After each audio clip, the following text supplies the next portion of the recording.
Some things don't start with a scream or a slammed door. Some things start with a necklace. It was a simple chain. Gold, delicate. The kind of thing you might give someone on their birthday or anniversary. Understated but elegant. It caught the light just enough to be noticed. And it rested on my wife's collarbone like it had always belonged there. At first, I didn't think twice. We'd been married for nearly 7 years. Enough time for surprises to lose their edge, for routines to calcify into comfort. She wore new things all the time.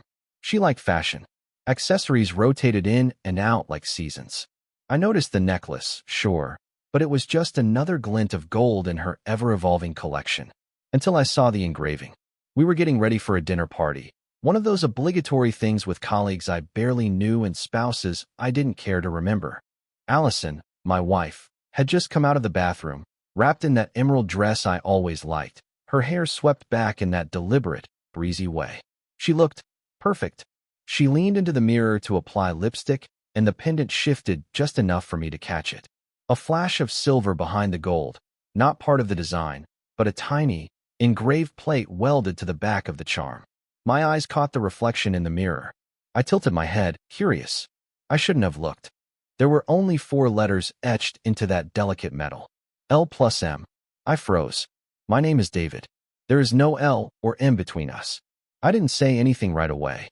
The air left my lungs in that quiet, internal kind of panic, the kind that doesn't make noise but ripples through your ribcage like a tuning fork. I smiled, maybe, or nodded. I think I asked if she was ready to go. She turned, grinned like nothing had changed, and slipped her heels on. Let's not be late. They're expecting us, she said, lifting her coat from the rack.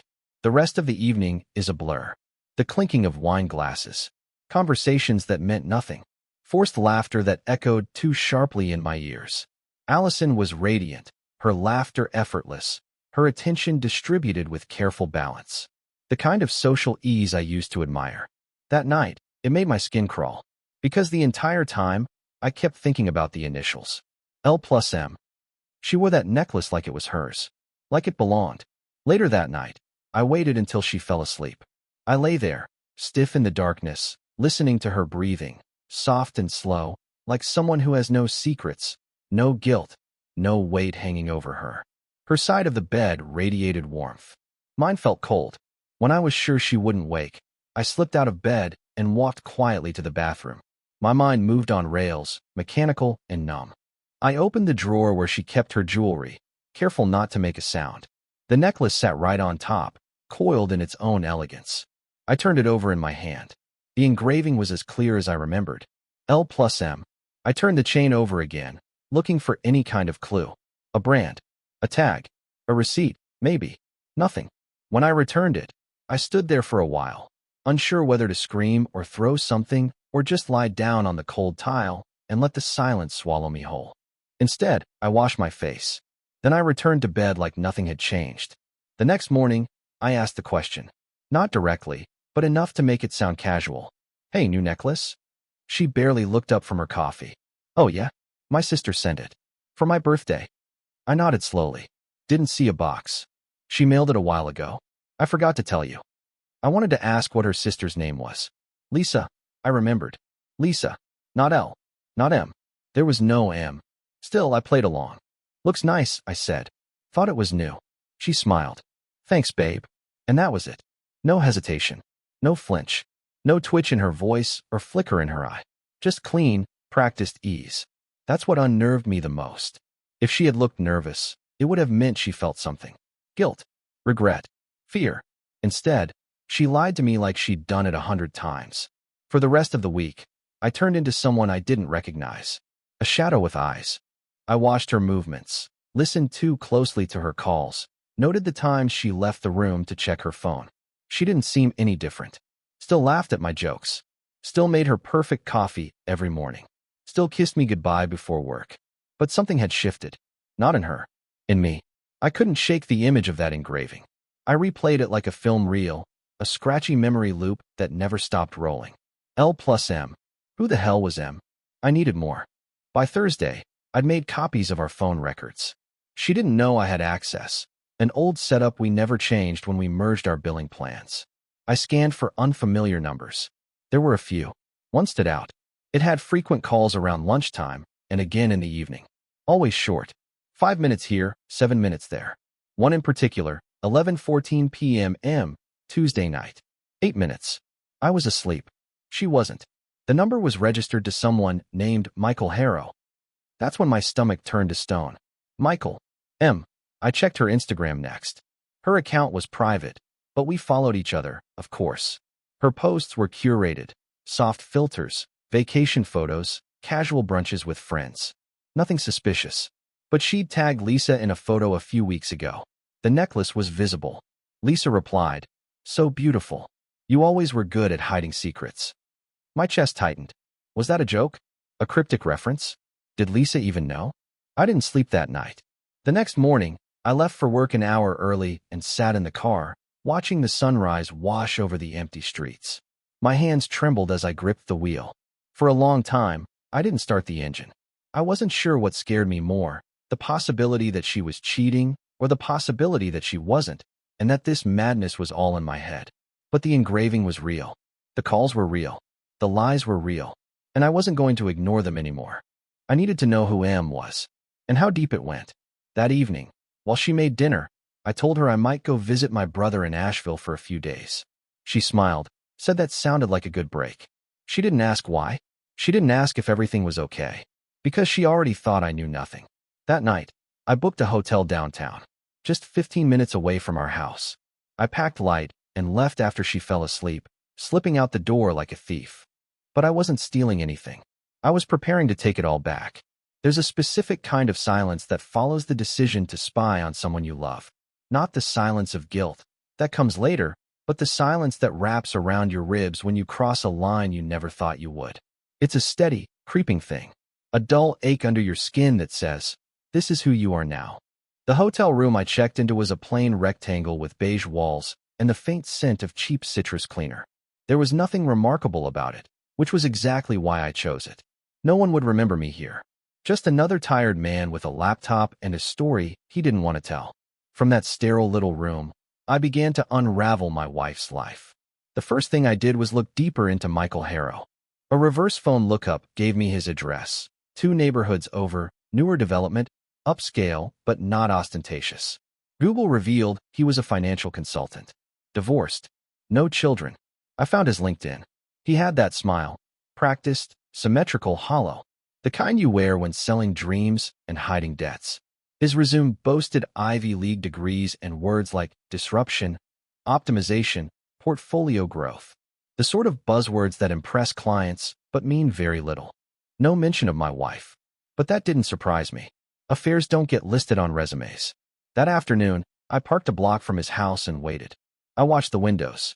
He lived in a 2-story with white shutters and a driveway too clean to be real. I waited for hours, saw no one enter or leave. That night, I returned home like nothing had happened. Allison greeted me at the door with a kiss and asked how Asheville was. I gave her a story about my brother's new job and feigned exhaustion. I smiled when I said goodnight. I didn't sleep.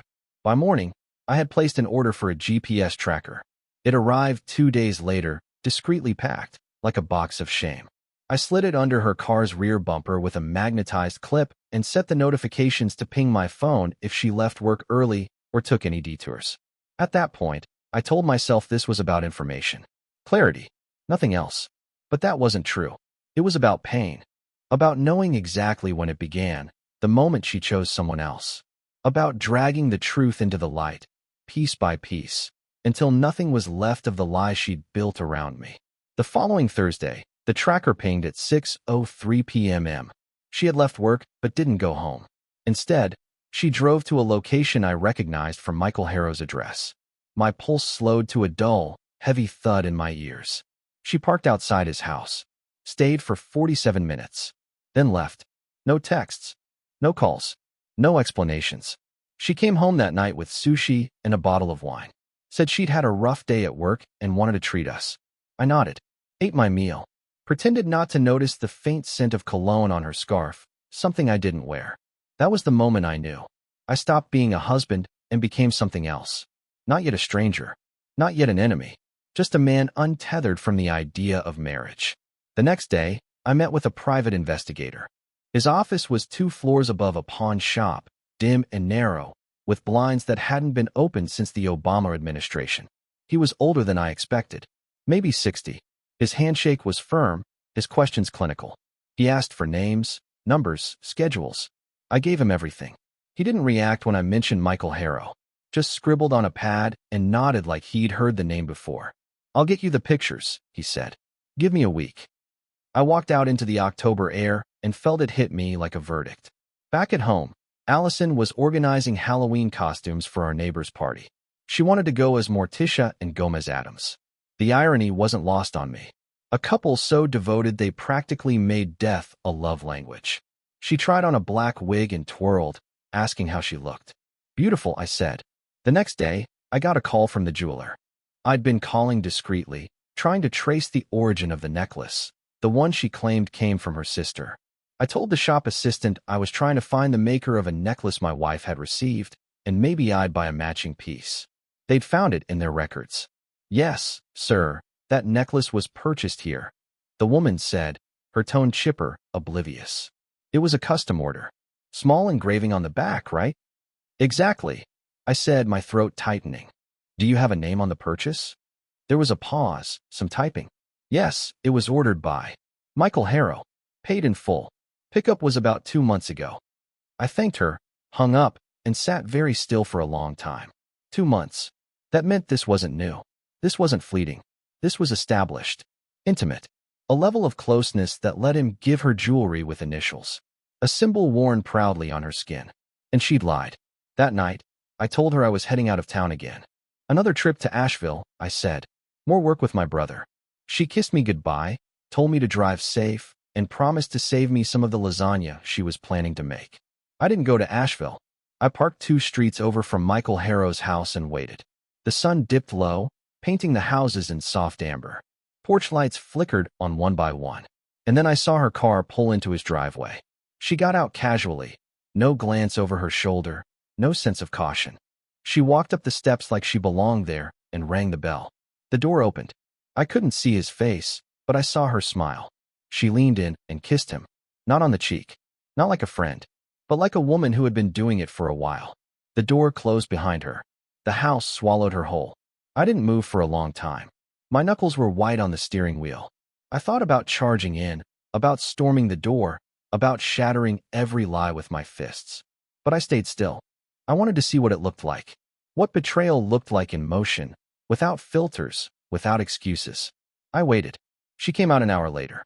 Adjusted her hair, smoothed her dress, checked her phone, got into her car, and drove away. I followed her home. She walked in and greeted me like always. I asked, "How was work?"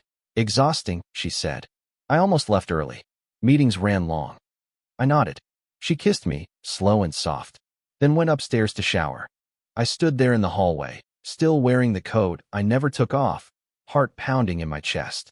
The scent of her perfume lingered in the air, that same blend of citrus and something floral, the same one she wore at our wedding. Upstairs, water ran. The necklace, her necklace, sat in the dish by the sink.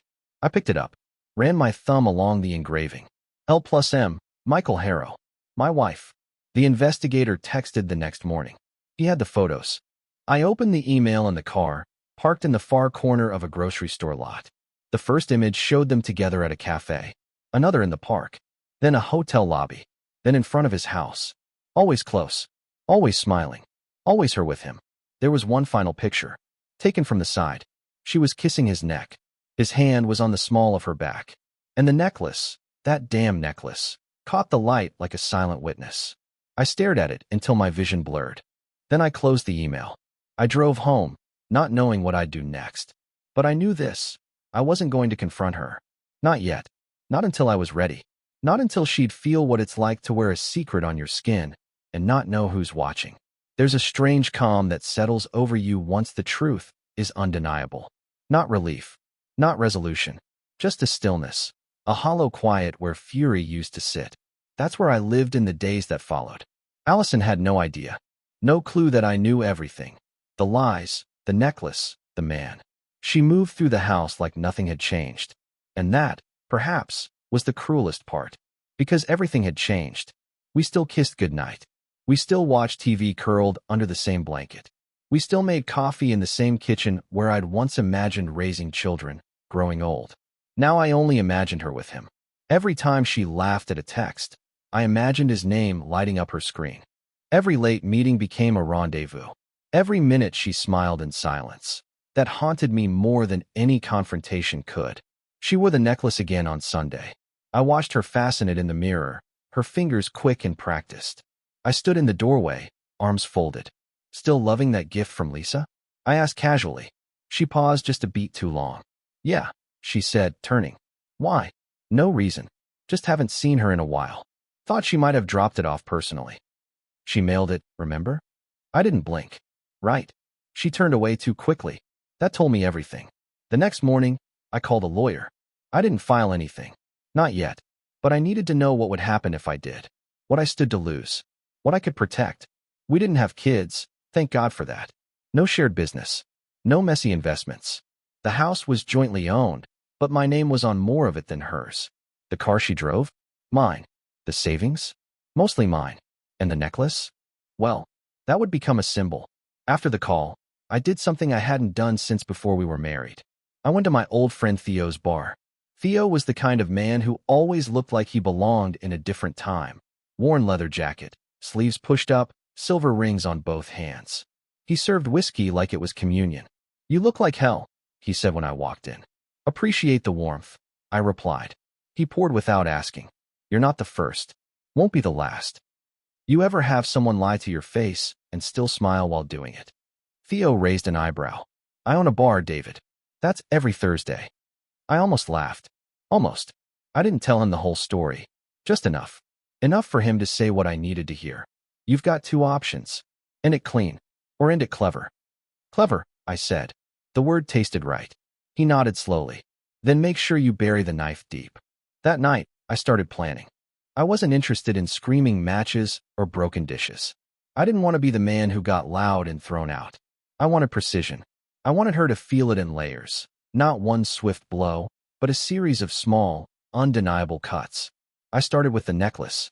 She always left it on the tray by the sink when she showered. One night, after she fell asleep, I took it. Not to keep it, just to make a few adjustments. I swapped the pendant for a nearly identical one I had custom engraved. Not L plus M, but this, lies plus mistakes. It was subtle, the same shape, same chain, even the same wear along the clasp. You wouldn't notice unless you turned it over. She didn't. She wore it again 3 days later. Watching her wear it, clueless, felt like holding a live wire. Step 2 was the email. I created a burner address. No name, no trace. Then I composed the message. To the man who thinks she's only yours. She wears the necklace you gave her while she lies beside her husband. You're not the only secret she keeps. Attached were 3 pictures. Her kissing him at his door, her adjusting her hair as she left, and a screenshot of a text she'd sent him from the cloned phone. He suspects nothing. I'm getting better at this. I sent it to Michael. The delivery confirmation pinged 5 minutes later. The read receipt came 9 minutes after that. I waited. By midnight, she hadn't said a word. No call, no panic. But the next day, she was different, distracted. She paced more than usual. Checked her phone constantly. She didn't wear the necklace. I asked about it over breakfast. No jewelry today. She stirred her coffee too long. I forgot. Strange, I said, sipping mine. You don't usually forget that one. She offered a tight smile. I guess I'm just tired. The crack had formed. By that weekend, she was unraveling. Her texts were frantic, her behavior erratic. She left the house for long stretches and returned with nothing. No groceries, no story. Her eyes twitched when I touched her. Her laughs came forced. But the moment that confirmed everything? Sunday morning. I walked into the bedroom and found her holding the necklace. The real one. The one I'd hidden in my sock drawer just hours earlier, replacing the fake again. She was turning it over and over in her hands. I thought I lost this, she said, her voice low. You found it? She didn't answer right away. It was on the floor. I stared at her. Funny. I thought you said your sister mailed it. Don't people usually send gifts in boxes? Her eyes darted up. For the first time, I saw real fear. What are you saying? I stepped closer, slow, calm. I'm just saying. It's a strange thing to lie about. The silence stretched between us like a tightrope. I didn't lie, she said quietly. Then prove it. She blinked. Call Lisa. Put her on speaker. Ask her to describe the necklace she bought you. She opened her mouth. Closed it. I nodded. That's what I thought. She sat down on the edge of the bed, the necklace still dangling from her fingers like it weighed 1,000 pounds. You know, she said finally. Don't you? I didn't answer. She looked up at me, eyes glassy. How long? Long enough to stop loving you. She flinched. I didn't mean. Yes, you did, I said. Every time you lied. Every time you left. Every time you let him give you something that should have come from me. Her lips parted, but no words came. I walked out. That evening, she left the house. Packed a single bag, said she needed space. I didn't argue, because space was exactly what I wanted her to have.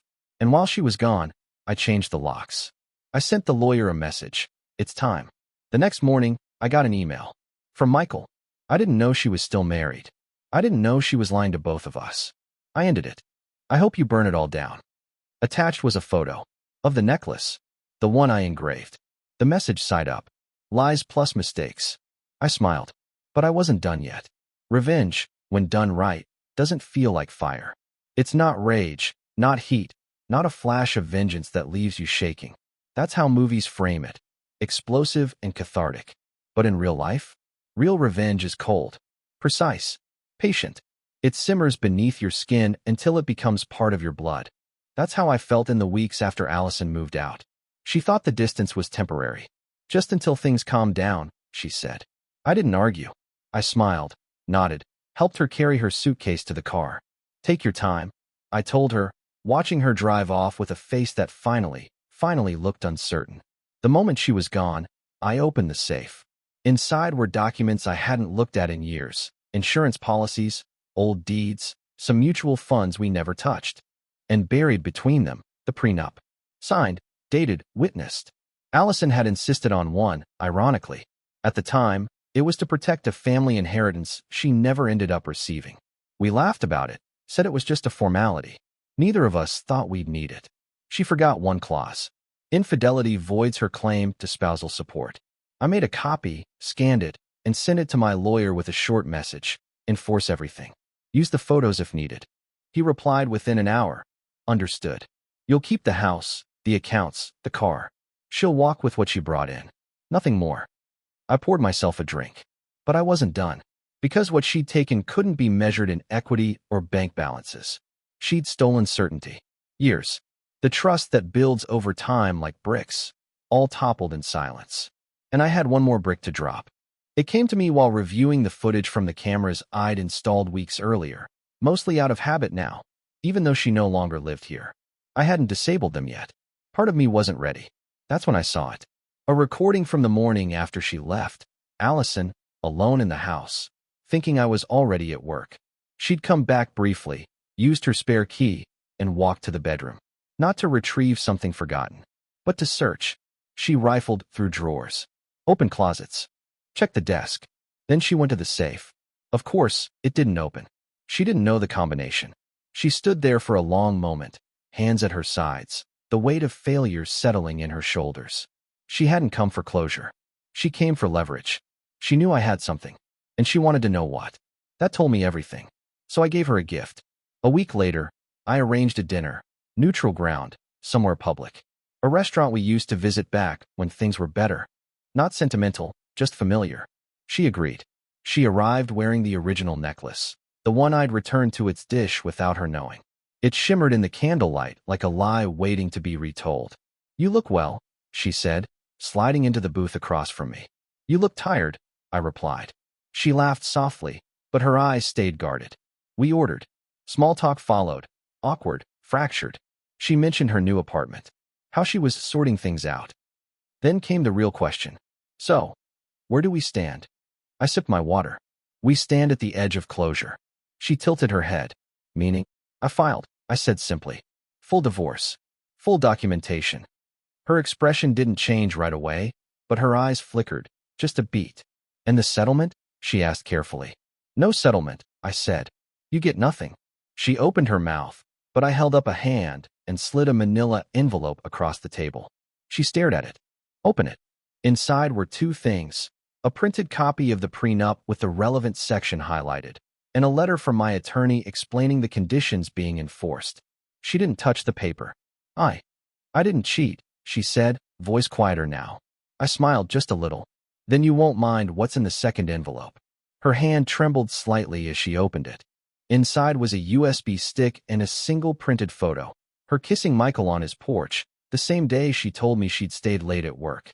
Her fingers gripped the edge of the table. I never meant. Yes, you did, I said. Every action says so. The waiter came with our entrees. Neither of us touched them. I don't know what you want, she said after a long silence. An apology? To humiliate me? To win? No, I said, leaning in. I want to make sure you never forget. She blinked. Forget what? I nodded toward the necklace. That you wore his gift while lying to me. That you lived two lives and thought I'd never catch on. That you mistook silence for ignorance. She looked down at her plate. You think you're the first person to fall out of love? I asked. You're not. But you might be the first to do it with this much cowardice. Her face tightened. You're being cruel. No, I said. I'm being honest. Something you should try sometime. We finished the meal in silence. When the check came, I paid without a word. As we stood, I offered her one last item, a small jewelry box. She hesitated. What's this? A replacement, I said. For the necklace. She opened it. Inside was a simple chain, identical in shape and size to the original.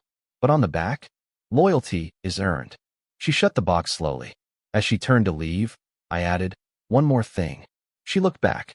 You remember our wedding vows? She nodded faintly. I kept mine, I said. Every single one. She walked out. I stood at the table a while longer, watching the empty seat across from me like it might offer closure. It didn't. But it did remind me of what I still had. Integrity, clarity, freedom. When I returned home that night, I found a letter on the doorstep. No envelope. Just folded once, name scrawled on the front. It was from Michael. She's tried reaching out. I told her not to. I didn't know she was married. I didn't know she was that good at lying. I'm sorry. I hope this helps. Enclosed was a printed screenshot of a message she'd sent him 2 weeks before I confronted her. He still has no clue. It's almost exciting.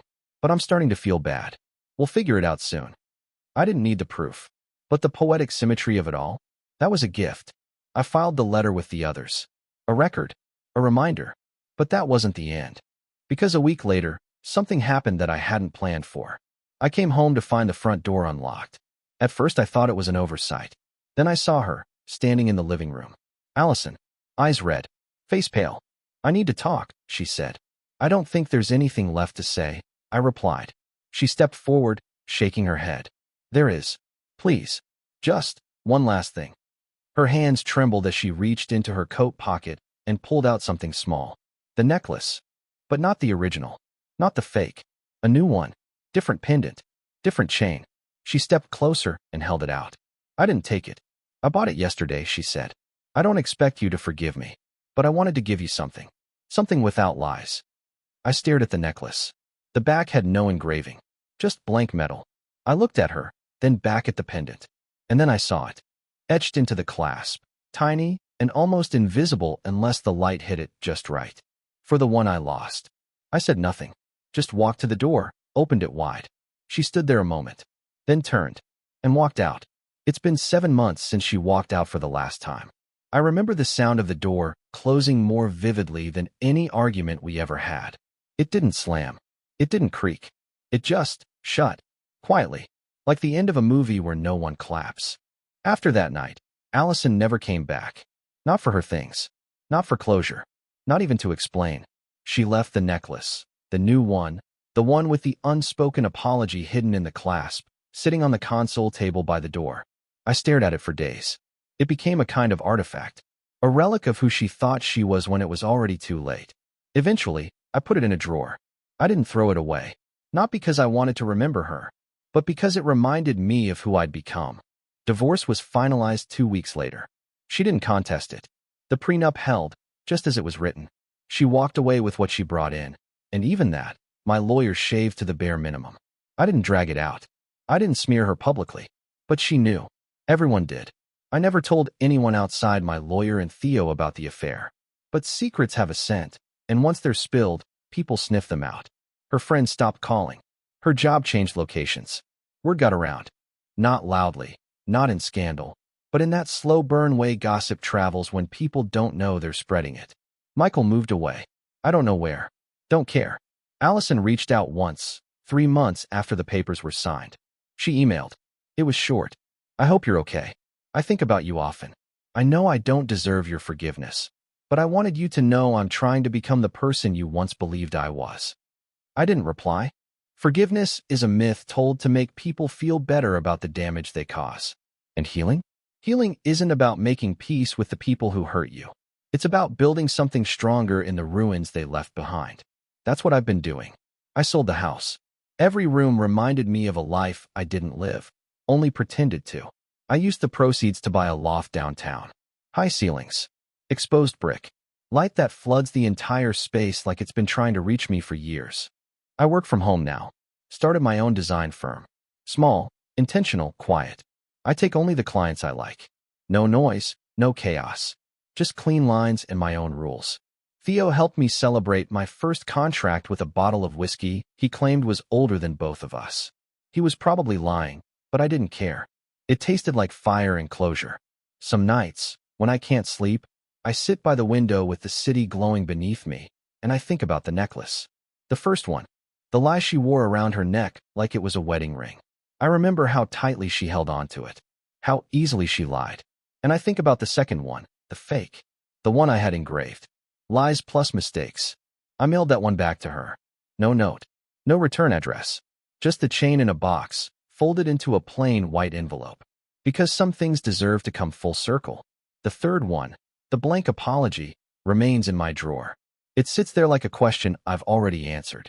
Because that's the thing about revenge. It isn't about making them suffer. It's about making sure you never carry their shame again.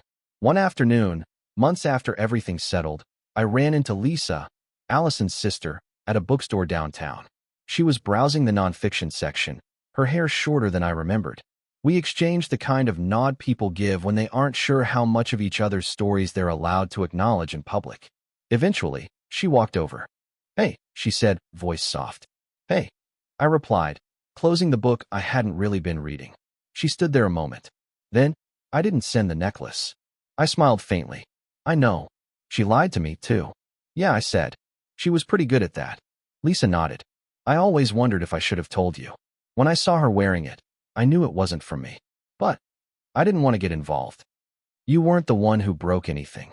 There was an awkward pause. Then she asked, "Are you okay?" "Eventually," I said. "Takes time. But yeah."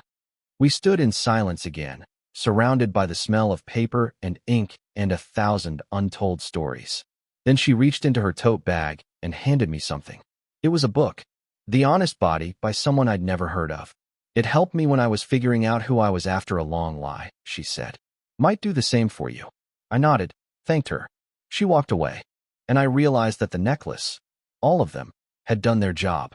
They revealed the truth. They exposed the betrayal. And they gave me something better than revenge. They gave me myself back. Now, when I think of her, of Allison, of the woman who wore someone else's initials while sleeping next to me, I don't feel hatred. I don't feel anything at all. Because when the truth finally shines, you stop chasing shadows. And you start living in the light.